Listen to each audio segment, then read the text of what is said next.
স্বাস্থ্যসম্মত নাস্তা খেতে চাইলে আজকের রেসিপি আপনার জন্য। আসসালামু আলাইকুম। চলে আসলাম দারুণ একটি মজাদার রেসিপি নিয়ে। এই গরমে এরকম একটা নাস্তা যদি খাওয়া যায় মন্দ না। তো আজকে আমি তৈরি করে দেখাবো স্যুপ। তো চলুন তাহলে শুরু করা যাক আমার এই ঘরোয়া উপকরণ দিয়ে স্যুপ। থাই স্যুপ বলতে পারেন, ভেজিটেবল স্যুপ বলতে পারেন, মিক্সড স্যুপও বলতে পারেন। তো চলে আসলাম আমি কিছু স্টক চিকেনের স্টক রেখেছিলাম।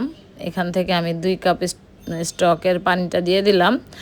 আদা রসুন পেস্ট একটু সামান্য দিয়ে দিলাম, গাজর দিয়ে দিলাম, পাতাকপি দিয়ে দিলাম, কিছু চিংড়ি মাছ দিয়ে দিলাম, আর কিছু চিকেন দিয়ে দিলাম, আর 2টা কাঁচামরিচ দিয়ে দিলাম, স্বাদ মতো লবণ দিয়ে দিলাম। আর এই তো লবণ দিয়ে এখন ভালো মতো মিশিয়ে নিচ্ছি। আর দিয়ে দিলাম ফিশ সস, না থাকলে স্কিপ করতে পারেন। দিয়ে দিলাম সয়া সস, এটাও না থাকলে স্কিপ করতে পারেন। তো যেহেতু আমার বাসায় আছে তাই এগুলি দিয়ে রান্না করছি।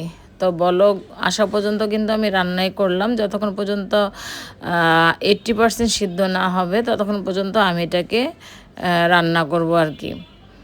তো এখানে আমি আর একটু স্বাদ বাড়ানোর জন্য দিয়ে দিব একটা স্যুপের প্যাকেট। তো দেখতেই পাচ্ছেন এখানে আমি একটা স্যুপের প্যাকেট নিয়েছি, সেটা ঢেলে দিলাম। এখন পানি মিক্সড করে দিয়ে দিব। আপনারা চাইলে যে ধরনের স্যুপের প্যাকেট নিতে পারেন। আমার হাতের কাছে এটা ছিল, আমি এটাই নিয়ে নিলাম। স্যুপের প্যাকেটটা দিলে স্বাদটা দ্বিগুণ বেড়ে যায়। তো এটাকে ঠান্ডা পানিতে গুলে আমি এখন স্যুপের মধ্যে দিয়ে দিচ্ছি, ভেজিটেবলের মধ্যে দিয়ে দিচ্ছি। তো সামান্য ঘরে থাকা উপকরণ দিয়েই আমি আজকে স্যুপটি তৈরি করছি। আমাদের বাসার সবারই বাসায় কম বেশি এই ধরনের সবজি, চিকেন, চিংড়ি মাছ থেকে থাকে। তো বিকেলে এই ধরনের একটা নাস্তা যদি হয় মন্দ না। বাচ্চারা কিন্তু সহজেই সবজি খেতে চায় না, তাই কিন্তু আমি এভাবে রান্না করেছি। আর এই রান্নাটা করেছি আমার ছেলের জন্য, তাই ভাবলাম আমিও শেয়ার করি। একটা স্বাস্থ্যসম্মত খাবার যদি হয় মন্দ না। বাচ্চারা কিন্তু অনায়াসে খেয়ে ফেলবে। আমিও খেয়েছি, আমার ছেলেও খেয়েছে, হাসিবাও খেয়েছে, তো বাচ্চারাই খেয়েছে। তো অনেক ভালো লেগেছিল এই স্যুপ রান্নাটা বা স্যুপ রেসিপিটা। তো চাইলে আপনারা এটা এইভাবে বাসায় বাচ্চাদের জন্য তৈরি করতে পারেন বা নিজেদের জন্য তৈরি করতে পারেন। আমার কাছে কিন্তু বেশ ভালো লেগেছে।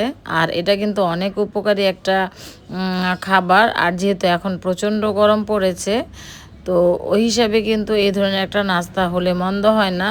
ভাজা পোড়া আমরা তো খেয়েই থাকি সব সময়। তো এরকম একটা স্বাস্থ্যসম্মত রান্না যদি হয় মন্দ হয় না।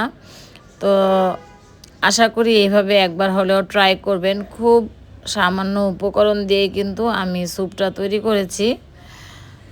তো রান্না হয়ে গেছে, এখন আমি পরিবেশন করে নিব আর কি।